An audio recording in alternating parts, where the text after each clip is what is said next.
Мен сіздерге жұмысынан айырылған туралы берілетін жәрдемақыны кәсіби приложениеден қалай жасауға болатынын көрсетемін.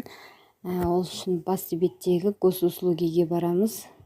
Осы жерде мінекей пенсия и пособие бөлім, пенсия, пособие и выплаты дегенге барасыз. И выплаты при потере работы деген. Жұмысынан айырылған туралы выплата. Соны басамыз.